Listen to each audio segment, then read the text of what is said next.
Self study classes with Sumit Jain YouTube channel में। तो दोस्तों आज का वीडियो स्टार्ट हो चुका है, सभी लोग लाइव आ जाएं, वीडियो को लाइक करना है और वीडियो को शेयर भी कर देना है, ठीक है। ये बहुत ही महत्वपूर्ण आज का जो सेशन है वो होने वाला है और दोस्तों आपको लाइव आ जाना है। और आज बात करते हैं हम दोस्तों कि आपको ये सेल्फ स्टडी क्लासेस जो ऐप है अपना उसको आपको डाउनलोड करना है और यहाँ से दोस्तों अगर आप कोर्स लेना चाहते हैं तो इस प्रकार से self study classes play store में सर्च करो, यहाँ से आपको इंस्टॉल करना है, ठीक है।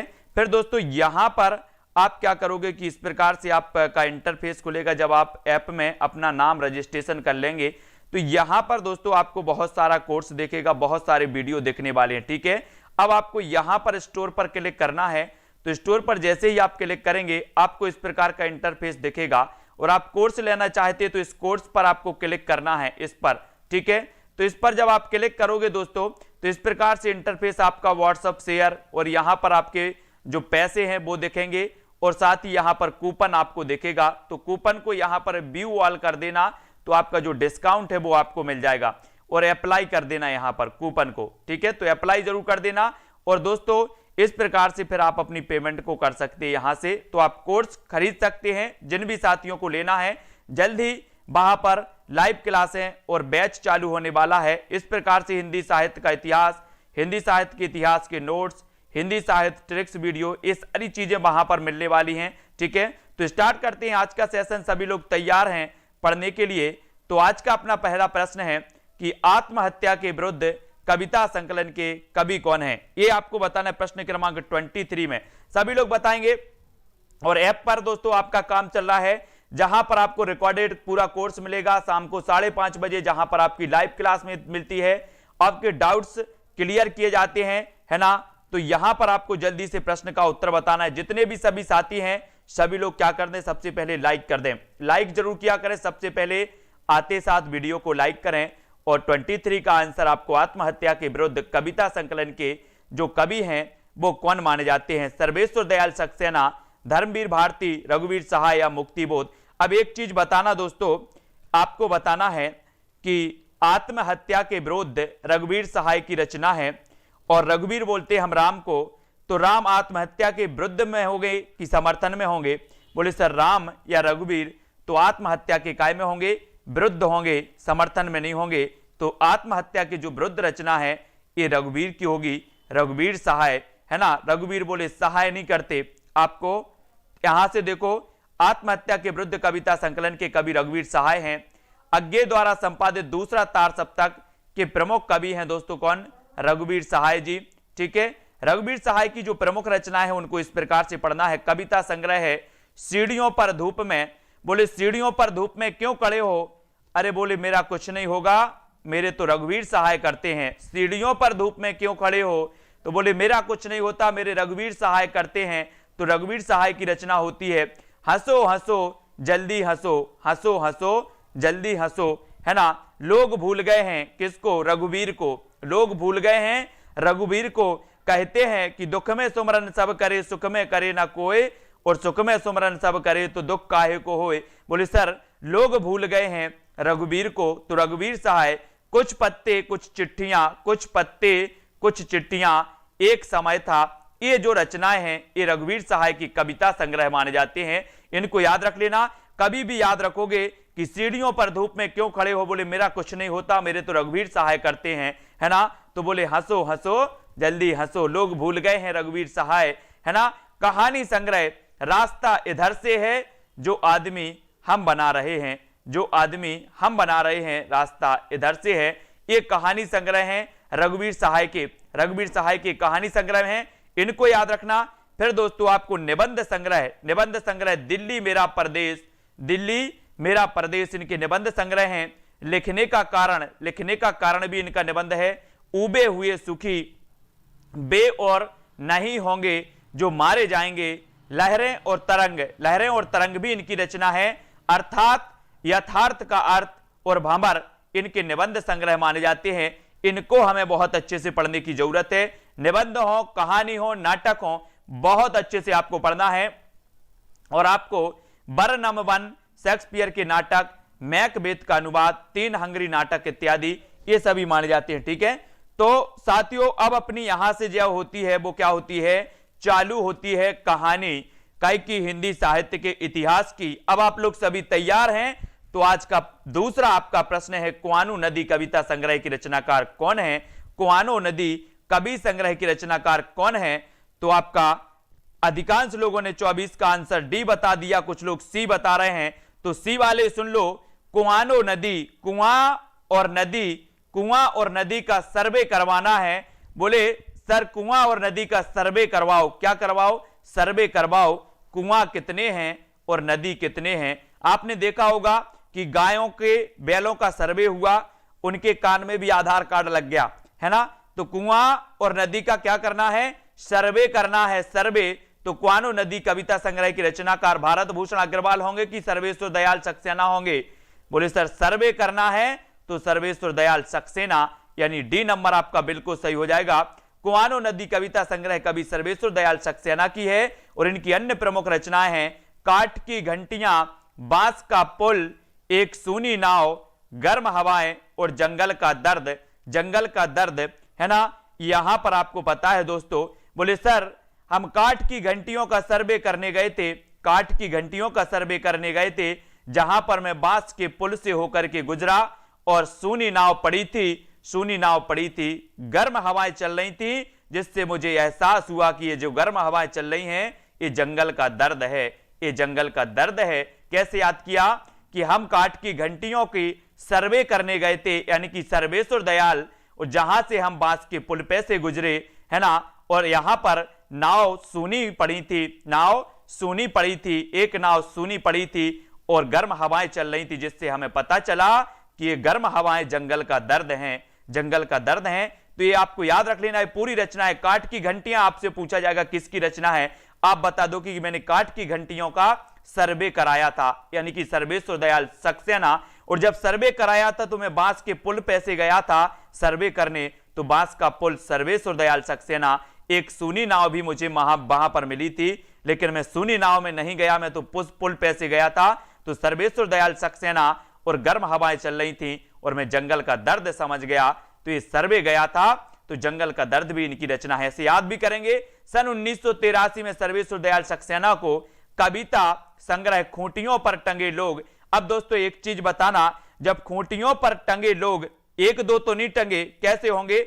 बहुत सारे होंगे। खूंटियों पर टंगे लोग बहुत सारे होंगे, तो हमें इनका क्या करना पड़ेगा?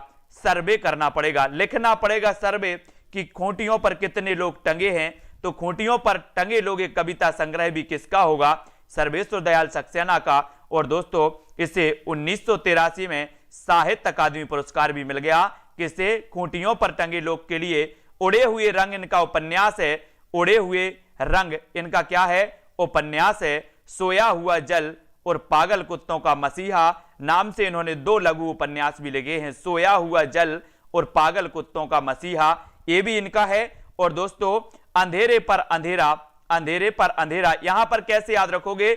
बोले सर हम कुआं और नदी का सर्वे करने गए तो वहां पर जल सोया हुआ था, वहां पर जल सोया हुआ था, तो सोया हुआ जल, वहां पर जल सोया हुआ था, तो सोया हुआ जल भी ये उपन्यास है, लघु उपन्यास, ठीक है। और पागल कुत्तों का मसीहा, इसको भी हमें याद रखना है। अंधेरे पर अंधेरा संग्रह में इनकी कहानियां संकलित हैं, अंधेरे पर अंधेरा, ठीक है। बकरी नामक इनका नाटक है दोस्तों। अब एक चीज बताना कि आपके उत्तर प्रदेश में पूरे भारत में कितनी बकरियां हैं, इनका आप क्या करवाओगे? बता दोगे अनुमान से कि सर 5 लाख बकरियां हैं? नहीं, इनका क्या करवाना है? सर्वे करवाना है। तो ये बकरी नामक नाटक जो होगा ये किसका होगा? बोले सर ये भी सर्वेश्वर दयाल सक्सेना। अब सर्वे दयाल सक्सेना से हमें सर्वे से पूरी याद कर लेना है। बाल उपयोगी साहित्य में इनकी कृतियां भौं भौं, खौं खौं, लाख की नाक, बतूता का जूता और महंगी की टाई बहुत ही महत्वपूर्ण स्थान रखती हैं दोस्तों। इनको अब हमें याद रखना है, ठीक है।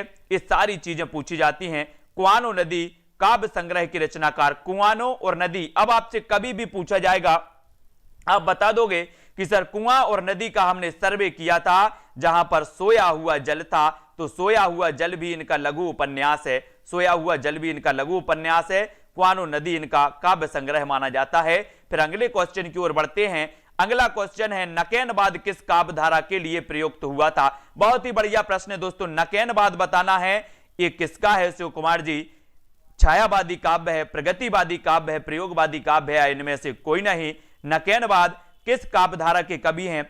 जब आप दोस्तों पढ़ के क्लास में बैठो और आंखें बंद करके ऊपर की ओर देखना और याद करने ना सर्वेश्वर दयाल सक्सेना को, तो ये सारी रचनाएं आपको याद आ जाएंगी कि हमने सर्वे कैसे किया था, विकास जाट जी। और सर्वे करना है तो अच्छे से करना है, बकरी का भी करना है, कुआं का भी करना है, नदी का भी करना है, खूंटियों पर टंगे लोगों का भी करना है, जंगल का दर्द भी हमें देखना है, गर्म हवाओं को भी हमें देखना है। और नकेनवाद किस काव्यधारा के लिए प्रयुक्त हुआ था?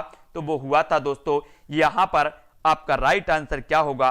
क्या होगा? नकेनवाद छायावाद काव्यधारा के लिए, या फिर प्रगतिवाद, या फिर प्रयोगवाद काव्यधारा के लिए। तो यहां पर आपका बिल्कुल सही आंसर होगा दोस्तों कि ये जो उत्तर है आपका नकेनवाद, ये इनमें से कोई नहीं। एक प्रपद्यवाद था दोस्तों, प्रपद्यवाद भी इसे कहते हैं, यानी कि एक प्रयोगवाद के समानांतर एक धारा चली थी प्रबद्धवाद, है ना।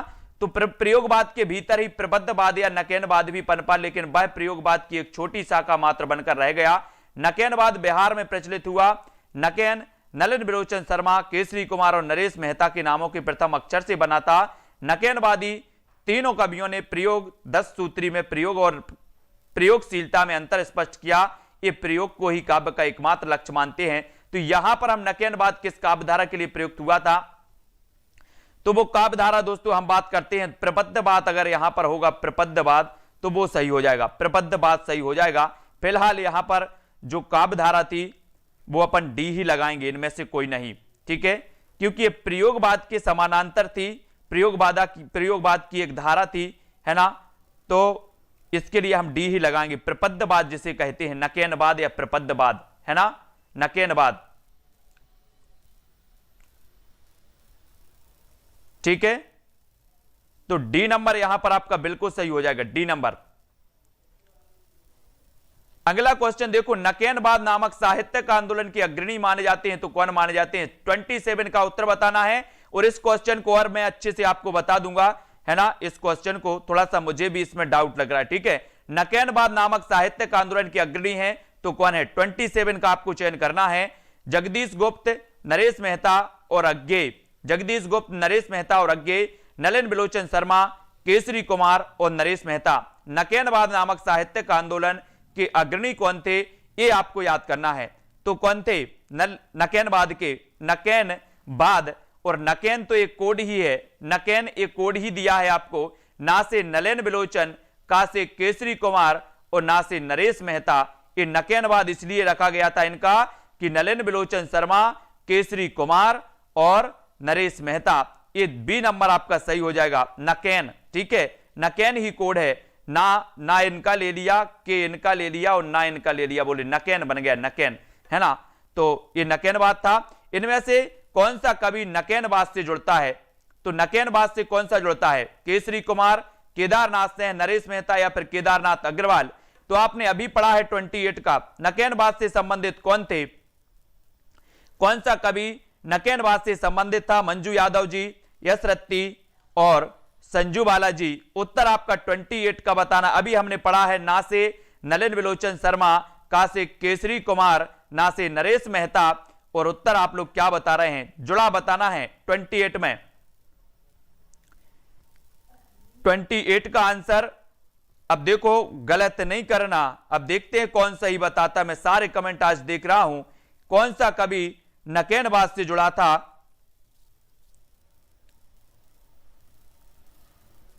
तो यहां पर आपका उत्तर देखो, बहुत सारे लोग क्या देखते हैं, देखो थोड़ा सा प्रश्न को देखो।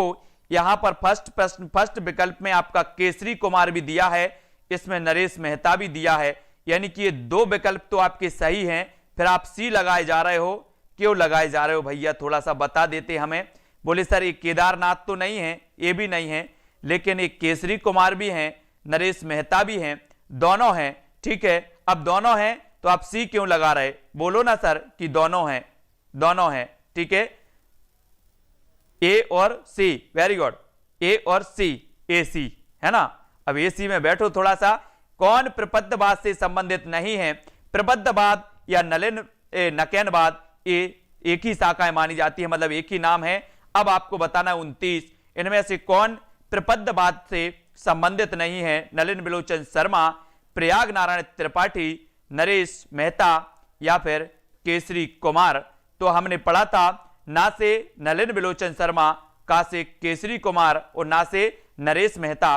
तो नकैनवाद यानी कि नलिन, नरेश और केसरी कौन नहीं थे? प्रयाग नारायण। प्रयाग नारायण यानी बी आपका 29 का बिल्कुल सही हो जाएगा, है ना। बी नंबर आपका बिल्कुल सही होगा, ठीक है, बी नंबर। इनको याद रखेंगे दोस्तों, ठीक है। यहां पर हम चलते हैं, घोर अहमनिष्ठ व्यक्तिवाद किस काव्यधारा की प्रवृत्ति है? घोर अहमनिष्ठ व्यक्तिवाद किस काव्यधारा की प्रवृत्ति है? छायावाद, प्रयोगवाद, प्रगतिवाद या इनमें से कोई नहीं? घोर अहमनिष्ठ व्यक्तिवाद किस काव्यधारा की प्रवृत्ति मानी जाती है? घोर अहमनिष्ठ व्यक्तिवाद बतानी है, यानी कि 30 का आंसर चयन करना है। कल्पना जी, गोविंद जी, शिवानी जी, उत्तर आपका 30 का क्या हो जाएगा?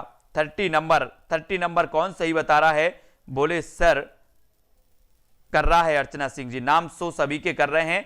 उत्तर है घोर अहमनिष्ठ व्यक्तिवाद किस काव्यधारा की प्रवृत्ति है? तो वो काव्यधारा है प्रयोगवाद। कौन सा काव्यधारा है? प्रयोगवाद। और सी आपका बिल्कुल सही होगा, सी नंबर बिल्कुल सही हो जाएगा, प्रयोगवाद, ठीक है। और कल हमने पढ़ा था कि सुमित्रानंदन पंत प्रयोगवाद के प्रवर्तक माने जाते। प्रयोगवाद के प्रवर्तक कौन माने जाते हैं? प्रयोगवाद के माने जाते हैं सुमित्रानंदन पंत कि अज्ञेय माने जाते हैं? जल्दी बताओ। बता नहीं सकते कि सर प्रयोगवाद के सुमित्रानंदन पंत नहीं, अज्ञेय माने जाते हैं। कौन माने जाते हैं? अज्ञेय। और प्रगतिवाद के सुमित्रानंदन पंत, ठीक है, प्रगतिवाद के सुमित्रानंदन पंत और अज्ञेय प्रयोगवाद के, ठीक है। प्रयोगवादी कविता की प्रमुख प्रवृत्तियां इस प्रकार हैं। समसामयिक जीवन का यथार्थ चित्रण, समसामयिक जीवन का यथार्थ चित्रण किया गया, है ना। यहां पर करंट अफेयर्स आ गया, मतलब प्रयोगवाद में करंट अफेयर्स चल रहा था। समसामयिक, घोर अहमनिष्ठ व्यक्तिकता, विद्रोह का स्वर, लघु मानव की प्रतिष्ठा, अनास्थावादी तथा संशयात्मक स्वर था। यहां पर आस्था तथा भविष्य के प्रति विश्वास था। तो यहां पर दोस्तों समसामयिक जीवन यानी कि यथार्थ जीवन का चित्रण चल रहा था, वर्तमान जीवन का चित्रण चल रहा था। घोर अहमनिष्ठ व्यक्तिकता थी, ठीक है, विद्रोह का स्वर था प्रयोगवाद में, लघु मानव की प्रतिष्ठा हुई, है ना, अनास्थावादी तथा संशयात्मक स्वर और आस्था तथा भविष्य के प्रति विश्वास था। प्रयोगवाद की ये प्रवृत्तियां थी, है ना। तो ये प्रयोगवाद नाम दिया। और अब हम पढ़ रहे हैं नई कविता। नई कविता पढ़ रहे हैं दोस्तों। तो यहां पर पहला ही क्वेश्चन स्टार लगा दिया, बोले नई कविता के प्रवर्तक कौन थे? नई कविता के प्रवर्तक, तो ये इसको थोड़ा सा हम देखेंगे कि नई कविता भारतीय स्वतंत्रता के बाद लिखी गई उन कविताओं को कहा गया जिसमें परंपरागत कविता से आगे नए भावबोधों की अभिव्यक्ति के साथ ही नए मूल्यों, नए शिल्प विधान का अन्वेषण किया गया, है ना। यह भी कहा जा सकता है कि प्रयोगवाद के बाद हिंदी कविता की जो नवीन धारा विकसित हुई, नई कविता के प्रवर्तक कौन है? अज्ञेय। कौन है? अज्ञेय। तो यहां पर अज्ञेय तो दिया नहीं, अज्ञेय तो दिया नहीं, तो यहां पर स्टार लगा दिया इन्होंने। क्या लगा दिया? ना तो बोले ए है ना ए है, ना ए है ना ए है। अज्ञेय दिया होता तो फिर भी हम मान लेते अज्ञेय नई कविता, है ना, क्योंकि ये प्रयोगवाद से ही विकसित हुई थी। प्रयोगवाद की से जो नवीन धारा एक निकली थी वो यहीं से हुई थी, इसलिए अज्ञेय को ही माना जाता है, ठीक है, प्रयोगवाद का। तो इस प्रकार से देख लेना। फिर आपको बताना है नई कविता के प्रमुख लक्षण। नई कविता के प्रमुख लक्षण बताना है। मंजू खुरेशी जी, नई कविता के प्रमुख लक्षण हैं तो कौन सा है? प्रमुख लक्षण, अनुभूति की सच्चाई और बुद्धि मूलक यथार्थवादी दृष्टि, शोषित वर्ग की पीड़ा और पूंजीपतियों की घोर निंदा, प्रकृति चित्रण और सौंदर्य बोध, या फिर इनमें से कोई नहीं। नई कविता के प्रमुख लक्षण हैं तो कौन से हैं? कौन से हैं? यहां पर शोषित वर्ग की पीड़ा और पूंजीपतियों की घोर निंदा नहीं की गई, प्रकृति चित्रण और सौंदर्य बोध नहीं, अनुभूति की यहां पर सच्चाई है, बुद्धि मूलक यथार्थवादी दृष्टि है। कहां पर? नई कविता में। यानी आपका उत्तर क्या हो जाएगा बाल सुधा जी? अनुभूति की सच्चाई और बुद्धि मूलक यथार्थवादी दृष्टि, यानी ए नंबर आपने बिल्कुल सही है, ए नंबर आपका बिल्कुल सही हो जाएगा, ठीक है, ए नंबर, ठीक है, ए नंबर अनुभूति की सच्चाई और बुद्धि मूलक यथार्थवादी दृष्टि वो बिल्कुल सही है।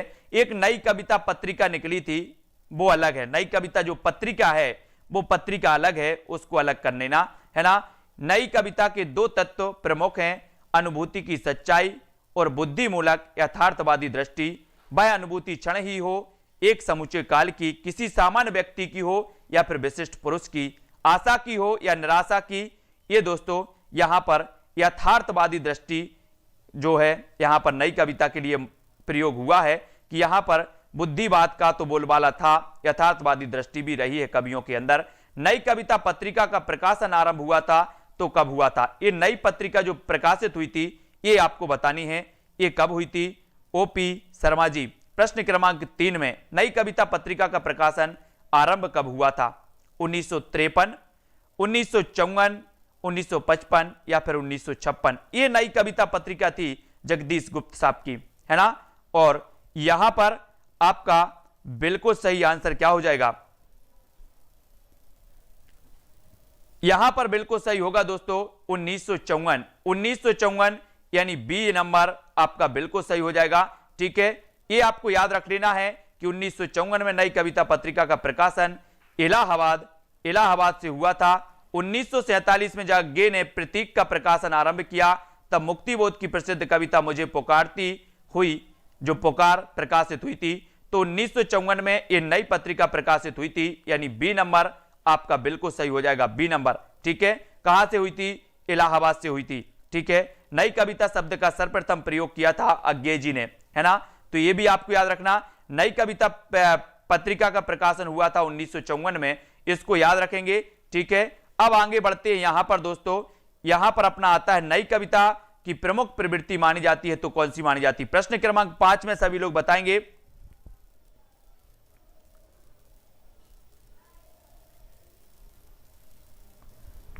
नई कविता की प्रमुख प्रवृत्ति है तो कौन सी है? नई कविता की प्रमुख प्रवृत्ति कौन सी मानी जाती है? बौद्धिकता का प्रधान, यथार्थवाद का अति आग्रह, कुंठा निराशा संदेह की अभिव्यक्ति या उपरोक्त सभी? नई कविता की प्रवृत्ति आपको बताना है और यहां पर आपको अभी हमने पढ़ा है कि सर यहां पर बौद्धिकता का प्रधान है, बिल्कुल है। यथार्थवाद का अति आग्रह है, बिल्कुल है। कुंठा निराशा संदेह की अभिव्यक्ति यहां पर होने लगी, यानी कि आपके ये तीनों ही विकल्प सही हैं। उत्तर हो जाएगा विकल्प नंबर डी, ठीक है। डी जिन्होंने बताया उनका आंसर सही, उपर्युक्त सभी। नई कविता की प्रमुख प्रवृत्तियां देखें तो बौद्धिकता का प्रधान, यथार्थवाद का अति आग्रह, कुंठा निराशा संदेह की अभिव्यक्ति है, ठीक है। कथ्य की व्यापकता और दृष्टि की उन्मुखता है, मानवतावाद की नई परिभाषा है। अब दोस्तों आपको नई कविता को बहुत अच्छे से पढ़ना है। नई कविता की प्रवृत्तियों से ज्यादा क्वेश्चन बनते हैं, इसलिए बहुत अच्छे से पढ़ने की जरूरत है। नई कविता का नामकरण प्रयोगवादी कवियों के द्वारा ही किया गया। नई कविता के संस्थापकों में जगदीश गुप्त और रामस्वरूप चतुर्वेदी का महत्वपूर्ण योगदान था। नई कविता के संस्थापकों में, है ना, जगदीश गुप्त और रामस्वरूप चतुर्वेदी का योगदान महत्वपूर्ण माना जाता है इन लोगों का। और इनके दोस्तों नामकरण में, इनका नई कविता का नामकरण में जगदीश गुप्त और रामस्वरूप चतुर्वेदी, इन्होंने नई जो कविता पत्रिका निकाली थी जगदीश गुप्त जी की, बिल्कुल सही, वेरी गुड। अब यहां पर बताना है लघु मानव की धारणा किसकी प्रवृत्तिगत विशेषता है? लघु मानव की धारणा किसकी प्रवृत्तिगत विशेषता मानी जाती है? नई कविता की, दलित विमर्श की, प्रगतिवाद की या फिर छायावाद की? यानी कि 6 का आंसर आपको नई लघु मानव की धारणा ये किसकी प्रवृत्ति मानी जाती है दोस्तों? प्रवृत्ति। और यहां पर लघु मानव की धारणा किसकी प्रवृत्ति मानी जाती है?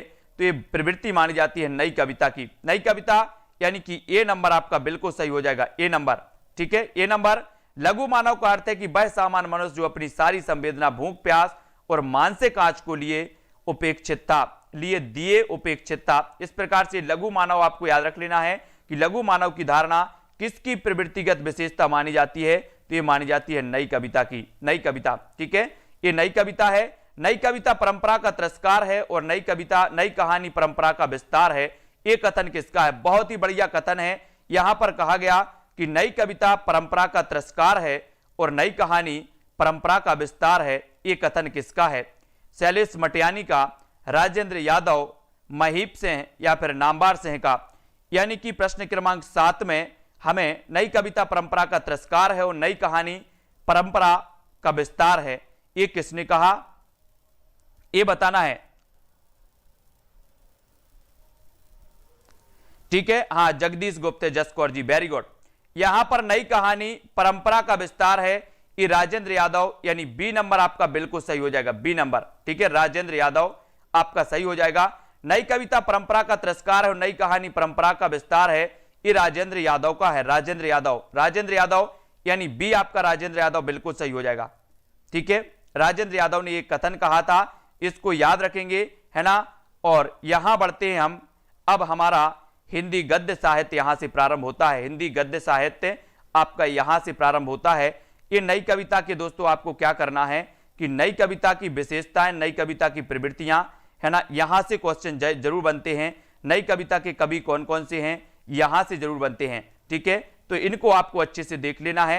अब हिंदी साहित्य का गद्य साहित्य का इतिहास हम देखेंगे कि गद्य साहित्य का इतिहास कहां से शुरू हुआ है, ठीक है। इसको हम पढ़ने वाले हैं, गद्य साहित्य को, इसको अच्छे से पढ़ना है। गद्य साहित्य में जो प्रमुख विधा मानी जाती है वो मानी जाती है निबंध, है ना, निबंध मानी जाती है। और निबंध का उत्कर्ष काल आपको बताना है कौन सा है, निबंध का उत्कर्ष काल कौन सा माना जाता है, भारतेंदु योग, द्विवेदी योग, शुक्ल योग या फिर शुक्ल उत्तर योग, यानी कि एक का आंसर, निबंध का उत्कर्ष काल कौन सा माना जाता है।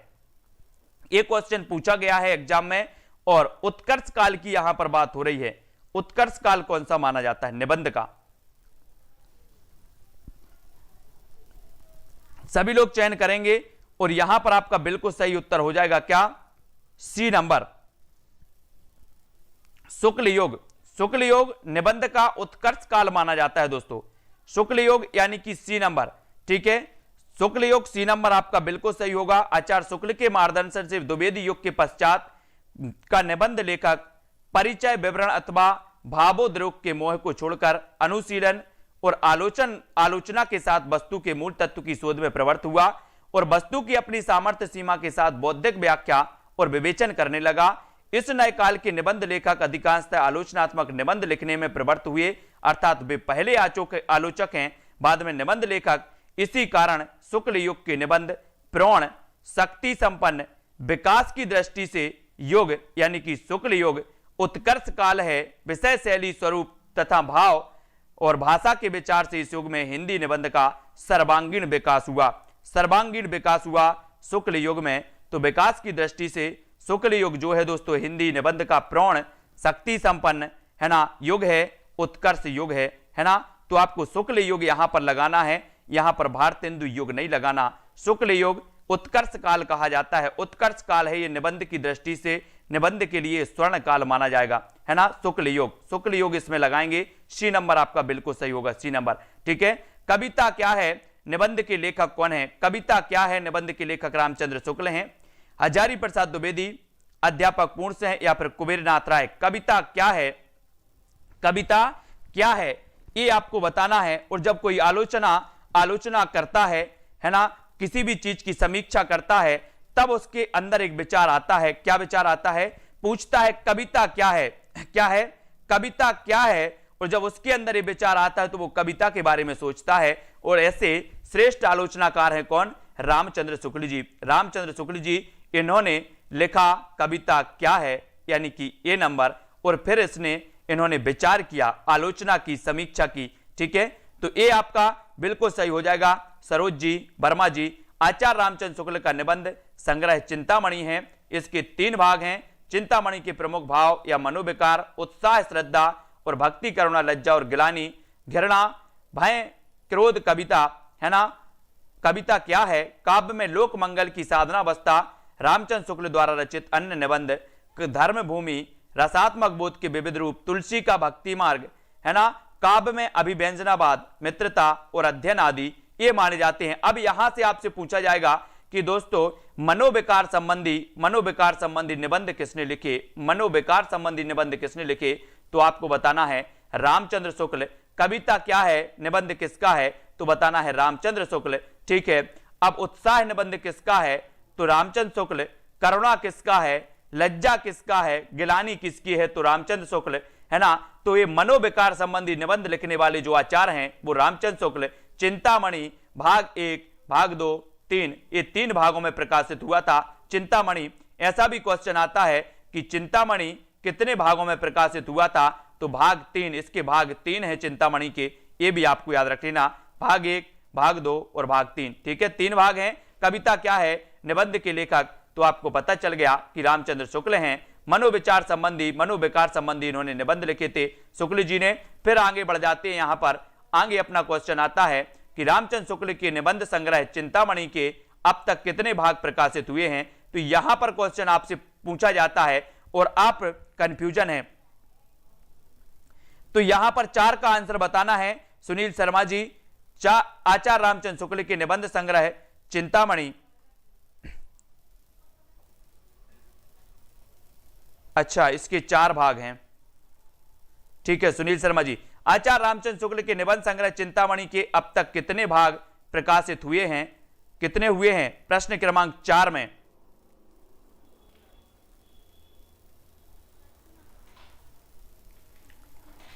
चार का उत्तर बताना है। तो दोस्तों यहां पर आपका जो उत्तर होगा वो अब तक प्रकाशित हुए हैं कितने हुए हैं, 3। आचार्य रामचंद्र शुक्ल के निबंध संग्रह चिंतामणि के कितने प्रकाशित हुए हैं, 3।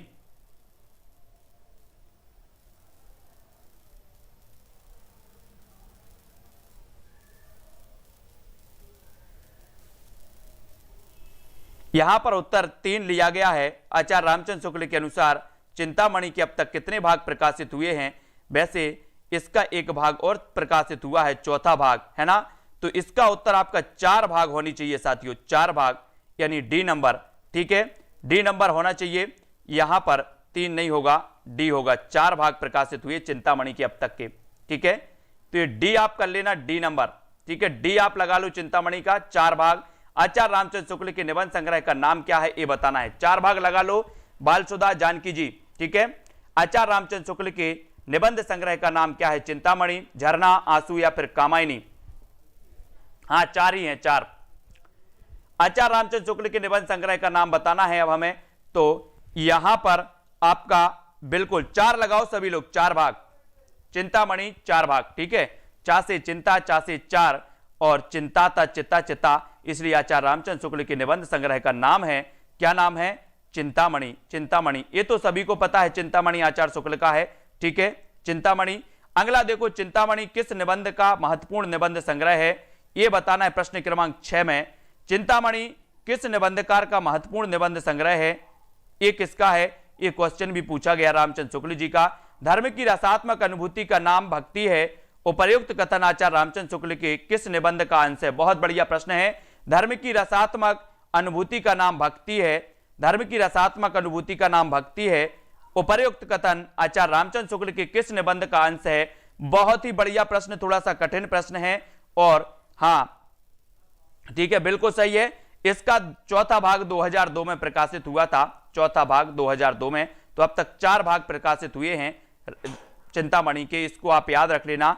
और यहां पर मानस की धर्म भूमि, ये बी नंबर आपका बिल्कुल सही होगा। धर्म की रसात्मक अनुभूति का नाम भक्ति है, तो ये मानस की धर्म भूमि से ये लिया गया है, ये निबंध है रामचंद्र शुक्ल जी का, और यहां से लिया गया मानस की धर्म भूमि, इसका अंश माना जाता है। आचार्य शुक्ल ने अपने निबंध मानस की धर्म भूमि में लिखा है कि धर्म की रसात्मक अनुभूति का नाम क्या है, भक्ति है। हम कहीं पर कह चुके हैं कि धर्म है ब्रह्मा के सत्स्वरूप की व्यक्त प्रवृत्ति, जिनकी असीमता का आभास अखिल विश्व की स्थिति में मिलता है। तो यहां पर आपको याद रख लेना है कि धर्म की रसात्मक अनुभूति का नाम भक्ति है। ये दोस्तों ये भक्ति है, ये मानस की धर्म भूमि, मानस की धर्म भूमि ये शुक्ल जी का श्रेष्ठ निबंध है, और यहां से ये पंक्ति ली गई है ना, इसको याद रखेंगे। ठीक है, सुलोचना निबंध संकलन किसका है, सुलोचना, सुलोचना बताना है। ये निबंध संग्रह किसका माना जाता है, रामचंद्र शुक्ल जी का, बालकृष्ण भट्ट, जैनेन्द्र कुमार या फिर भारतेंदु जी का।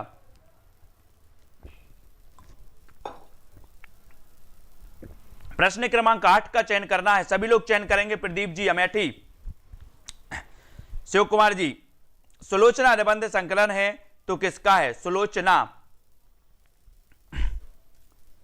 और यहां पर आपका बिल्कुल सही हो जाएगा क्या, भारतेंदु हरिश्चंद्र। सुलोचना निबंध संकलन किसका है, तो ये निबंध संकलन है भारतेंदु जी का। ठीक है, भारतेंदु जी, इनका जन्म 1850 में और 1885 में इनकी मृत्यु हो गई थी भारतेंदु जी की। है ना। मात्र 35 वर्ष की उम्र में इनकी मृत्यु हो गई और इनके नाम पर युग का नाम रख दिया गया भारतेंदु युग, है ना। और दोस्तों यहां पर एक भारतेंदु मंडल था, भारतेंदु मंडल से क्वेश्चन जरूर आते हैं, उनको भी हमें याद रखना है। और सुलोचना निबंध संकलन है तो वो भारतेंदु जी का, भारतेंदु हरिश्चंद्र, इनको याद रखेंगे। सुलोचना, ठीक है, सुलोचना निबंध भारतेंदु। हिंदी में आधुनिकता के पहले रचनाकार माने जाने वाले भारतेंदु हरिश्चंद्र आधुनिक हिंदी साहित्य के पितामह कहे जाते हैं। आधुनिक हिंदी साहित्य के पितामह भारतेंदु कहे जाते हैं। कविता, नाटक, निबंध तथा व्याख्यान में अविस्मरणीय योगदान देने में इनकी महत्वपूर्ण भूमिका है। और सुलोचना भारतेंदु जी का निबंध संग्रह है। निबंध संग्रह शब्दता के निबंधकार कौन है? शब्दता, शब्दता बताना है, शब्दता के निबंधकार कौन है? शब्दता। और आपको पता है कि आप जो शब्द बोलते हो वो कैसे बोलना है? बोले सर धर्मपूर्ण बोलना है ना, धर्म की शरण में बोलना है, जो शब्द बोलना है वो धर्म की शरण में बोलना है। तो ये शब्दता के जो निबंधकार होंगे वो कौन होंगे? शब्दता। ना तो विवेकी होंगे, ना निर्मल होंगे, ना पंडित विद्यानिवास होंगे, क्या होंगे? धर्मवीर भारती, है ना। आपको पता होगा किसी किसी के शब्द बहुत कर्कश निकलते हैं, कर्कश वाणी, और किसी किसी के शब्द की ऐसी वाणी निकलती है जो धर्म पूर्ण होती है, और उसे ही हम धर्मवीर कहते हैं। धर्मवीर भारती ने ठेले पर हिमालय, पसयंती, शब्दता आदि निबंध संग्रहों में आधुनिकतावादी आंदोलन पर विचार किया और अनेक स्थापित मान्यताओं का पुनराख्यान भी किया है। और ये पूछा जाता है ठेले पर हिमालय ये किसकी रचना है?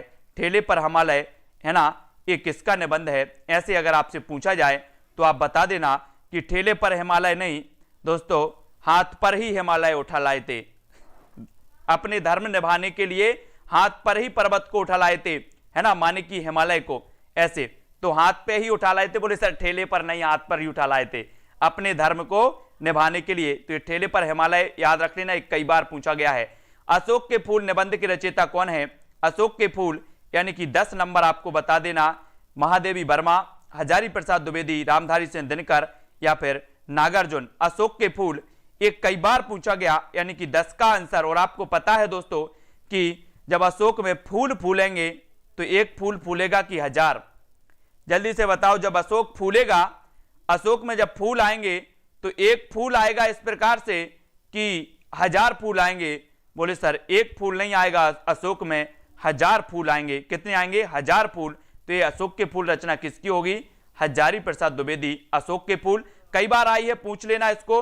अशोक के फूल निबंध के लेखक डॉक्टर हजारी प्रसाद द्विवेदी हैं। और द्विवेदी जी के अन्य प्रमुख निबंध हैं कुटज हैं। अपन बोलते ना कि वो तो हजारों बार कुट चुका है, वो तो हजारों बार कुट चुका है। तो ये कुटज निबंध भी किसका है?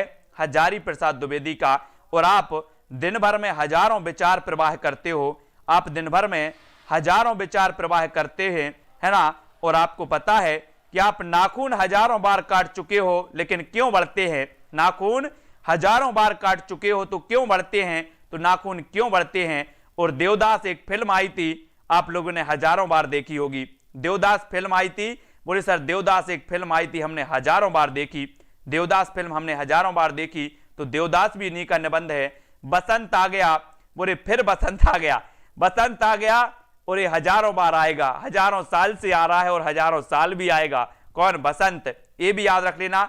हजारी प्रसाद द्विवेदी की 1000 से जोड़ना है ना। यहां पर वर्षा धनपति से घनश्याम तक, मेरी जन्मभूमि हजारों वर्षों पुरानी है, मेरी जन्मभूमि हजारों वर्षों पुरानी है, घर जोड़ने की माया, घर जोड़ने की माया, है ना। कल्पलता, आलोक पर्व, हमारे देश में हजारों पर्व हैं। बोले सर हजारों पर्व हैं तो आलोक पर्व, अभी दीपावली भी आ रहा है, हजारों पर्व है, आलोक पर्व। विचार और वितर्क, है ना। और रामधारी सिंह दिनकर द्वारा रचित निबंध ईश्रिया तू ना गई, ईश्रिया तू ना गई, मेरे मन से, अर्धनारीश्वर, पीपल उजली आग, संस्कृति के 4 अध्याय दिन में पढ़ना है, श्रृंखला की कड़ियां, अबला और सबला, साहित्यकार की आस्था आदि महादेवी वर्मा की निबंध संग्रह हैं। तो हजारी प्रसाद द्विवेदी को याद करना है। इनको जब अलग अलग अपन याद करेंगे, जैसे मान के चलो आपसे पूछा कुटज की रचनाकार कौन है? बोले सर हजारों बार कुट चुका है, तो कुटज। विचार प्रवाह की रचनाकार कौन है? तो दिन भर में हजारों विचार का प्रवाह होता है।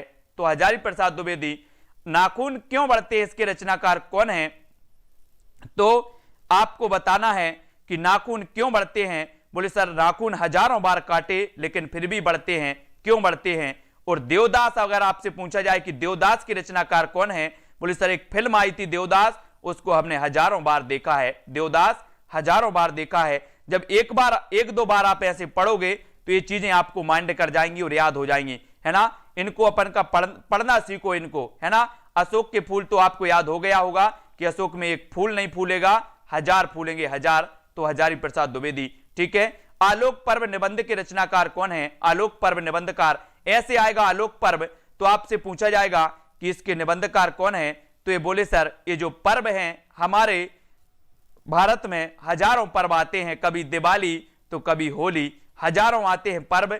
तो आलोक पर्व के रचनाकार हजारी प्रसाद द्विवेदी, ये निबंध है इनका, इनको याद रखेंगे, ठीक है। फिर बढ़ेंगे आगे जब बढ़ेंगे तो और भी सारी चीजें याद हो जाएंगी। यहां पर आएंगे हजारी प्रसाद द्विवेदी को कौन सा निबंध संकलन इनमें है, हजारी प्रसाद द्विवेदी का कौन सा निबंध संकलन इनमें है? 13 का आंसर तो हमने पढ़ा कि हजारों बार कुट चुके हैं, हजारों बार कुट चुके हैं मतलब कुटज। अशोक के फूल हजार होते हैं मतलब हजार। कल्पलता ये भी है ना। और कल्पलता अशोक के फूल एक नहीं फूलेगा, हजार, हजारों बार कुट चुके तो कुटज, यानी उपर्युक्त सभी डी नंबर आपका बिल्कुल सही हो जाएगा, डी नंबर। नाखून क्यों बढ़ते हैं, ये किस विधा की रचना है, विधा बताना है। तो अभी हमने पढ़ा है कि नाखून क्यों बढ़ते हैं, मैंने कहा कि नाखून क्यों बढ़ते हैं एक निबंध लिखो। आप लोगों ने कहा कि सर कितने शब्दों में लिखना, मैंने कहा 50 शब्दों में लिखो। कितने शब्दों में? ये अपने हाथ के नाखून क्यों बढ़ते हैं, इसको आप कितने शब्दों में लिखोगे? 1000 शब्दों में लिखो, एक निबंध लिखो। नाखून क्यों बढ़ते हैं एक निबंध लिखो और कितने शब्दों में लिखो? 1000 शब्दों में, है ना। 50 नहीं 1000 शब्दों में लिखो। तो ये हजारी प्रसाद द्विवेदी की हो जाएगी और ये निबंध संग्रह होगा। निबंध अपना आता था ना पहले, बोले विज्ञान के चमत्कार निबंध लिखो, तो अपन लिखते थे कितने शब्दों में लिखो? 1000 शब्दों में लिखो। तो ये नाखून क्यों बढ़ते हैं हमें भी 1000 में लिखना है और निबंध लिखना है, ठीक है। नाखून क्यों बढ़ते हैं कई बार पूछा गया और इसमें एक निबंध लिखना है हमें, हजारी प्रसाद द्विवेदी का हो जाएगा। आचार्य हजारी प्रसाद द्विवेदी जी का निबंध कौन सा नहीं है? ये 4 वृक्ष दिए हैं। तो कल्पलता आपने पढ़ ली, बोले लताएं भी दोस्तों हजारों लताएं होती हैं, है ना। लताएं भी कैसी होती? हजारों। फूल भी हजारों होते हैं। कुट भी हजारों बार चुका है, कुट भी हजारों बार चुका है। तो एक कुटज भी कल्पलता अशोक के फूल कल्प वृक्ष नहीं है, यानी डी नंबर आपका सही हो जाएगा, डी नंबर। रसज्ञ रंजन किस सुप्रसिद्ध निबंधकार की कृति है? रसज्ञ रंजन बताना है, सभी लोग लाइक जरूर कर देना। रसज्ञ रंजन किस सुप्रसिद्ध निबंधकार की कृति मानी जाती है, वो बताना है।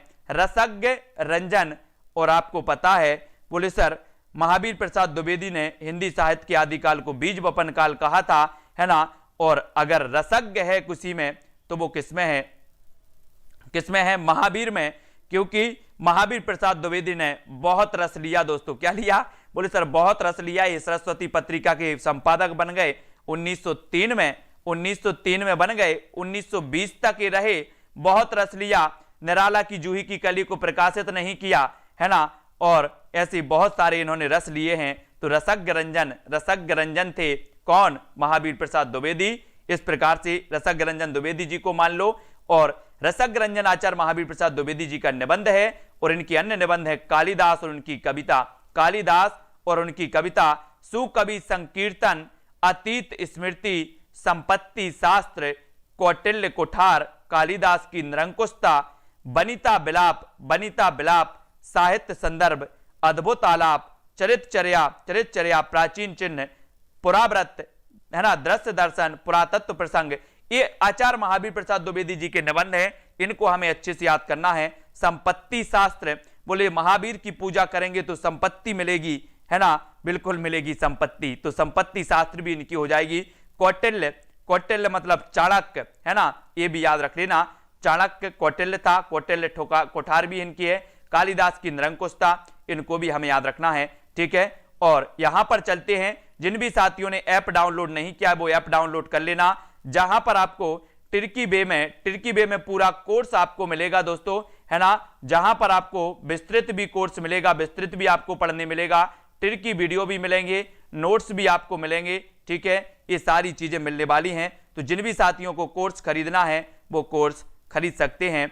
और निबंध संग्रह और उसके लेखक का एक युग में बताना है यहाँ पर, तो गलत कौन सा है, गलत बताना है यहाँ पर। युग संधियों पर सच्चिदानंद हीरानंद बादशाह नग्गे का है, शब्दिता प्रभाकर माचवे का है, मल्लीनाथ की परंपरा रविन्द्रनाथ त्यागी, या फिर ब्रह्मचिन्ह रामविलास शर्मा। अब यहां से अगर आपने ट्रिक अच्छे से पढ़ी है, अगर आपने यहां पर ट्रिक अच्छे से पढ़ी है साथियों, ट्रिक अच्छे से पढ़ी है, तो आप जल्दी बता दोगे कि सर कौन सा गलत है, कौन सा गलत है, जल्दी बताओ 18 का आंसर। और आपने इसके पहले पढ़ा था कि सर हमें शब्द बोलना है, शब्दिता बोलना है, शब्द बोलना है, तो ऐसे बोलना है जिसमें धर्मपूर्ण वातावरण हो, धर्मपूर्ण वातावरण हो, हमें कर्कश नहीं बोलना है। तो ये प्रभाकर माचवे की नहीं है, ये किसका है, ये धर्मवीर भारती का है ना। तो बी नंबर आपका बिल्कुल सही हो जाएगा, शब्दिता, ठीक है।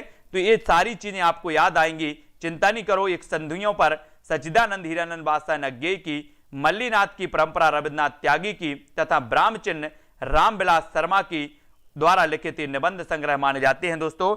और शब्दिता ये प्रभाकर माचवे की नहीं बल्कि ये धर्मवीर भारती जी का निबंध है, ठीक है, इसको याद रखेंगे। आज का जो आपका टाइम है वो हो चुका है दोस्तों। अब आपको वीडियो को लाइक करना है। बहुत सारी चीजें अपन ने पढ़ ली हैं, किसी को कोई डाउट हो, किसी को कोई पूछना हो वो पूछ सकते हैं। रोज अपनी क्लास 9 बजे इसी प्रकार से चलती है, ठीक है। हाँ, तो किसी को कोई अगर डाउट हो तो वो पूछ सकते हैं। और वीडियो को लाइक करना है और सभी साथी जल्दी से अपने मित्रों तक शेयर भी कर देना है।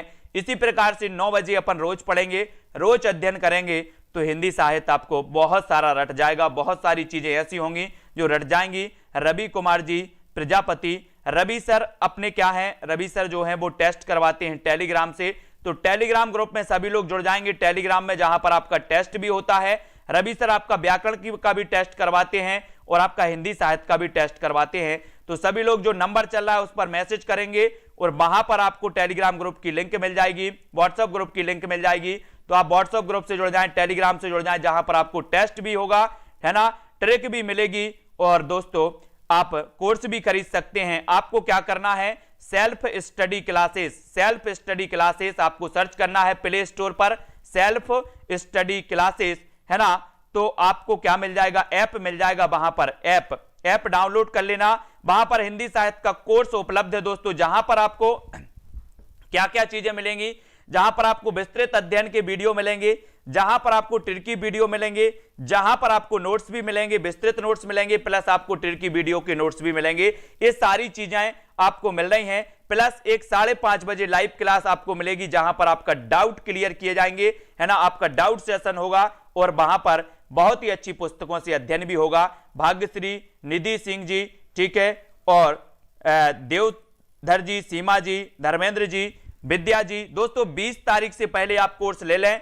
20 तारीख से पहले एक बैच प्रारंभ हो जाएगा, जिसको मैं व्यवस्थित रूप से उसको पढ़ाने का कार्य करूंगा, जिसमें 50 स्टूडेंट होंगे। तो आप 20 तारीख के पहले आप कोर्स ले सकते हैं, है ना। उस कोर्स के माध्यम से अपनी तैयारी को बढ़ा सकते हैं और जुड़े रहें निरंतर। सीमा जी, अविनाश जी, ठीक है, और अनिल जी,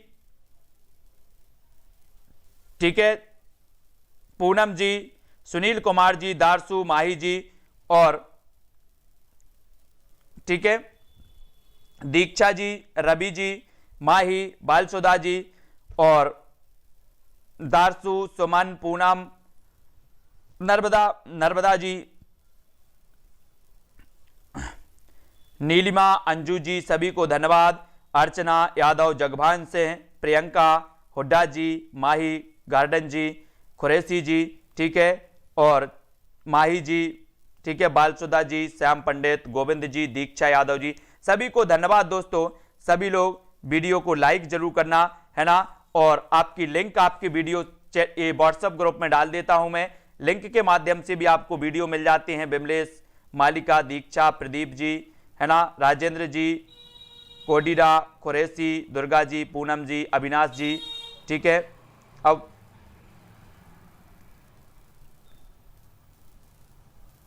टीजीटी हिंदी से क्या है, बिल्कुल ठीक है, बहुत सारी चीजें याद हो जाएंगी। 9 वाली क्लास भी आप अटेंड करते हैं तो बहुत सारी चीजें आपको याद हो जाएंगी।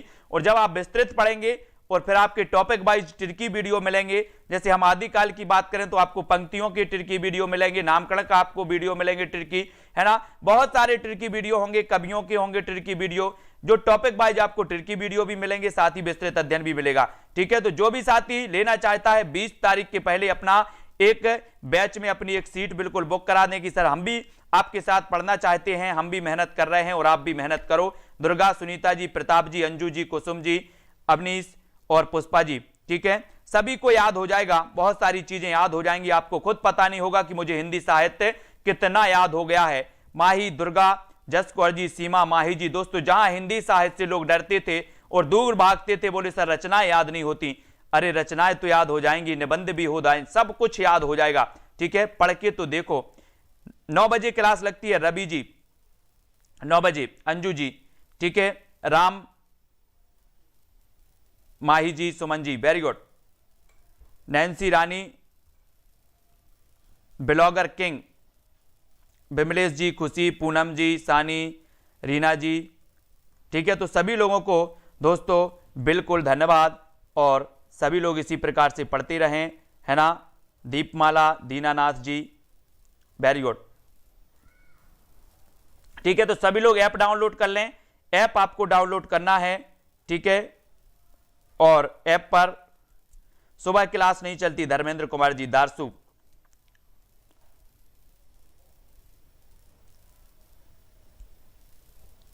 ठीक है, तो सभी को दोस्तों जय हिंद। सभी लोग लाइक और शेयर कर देना, ऐप सभी लोग डाउनलोड कर लेना, ठीक है, जय हिंद।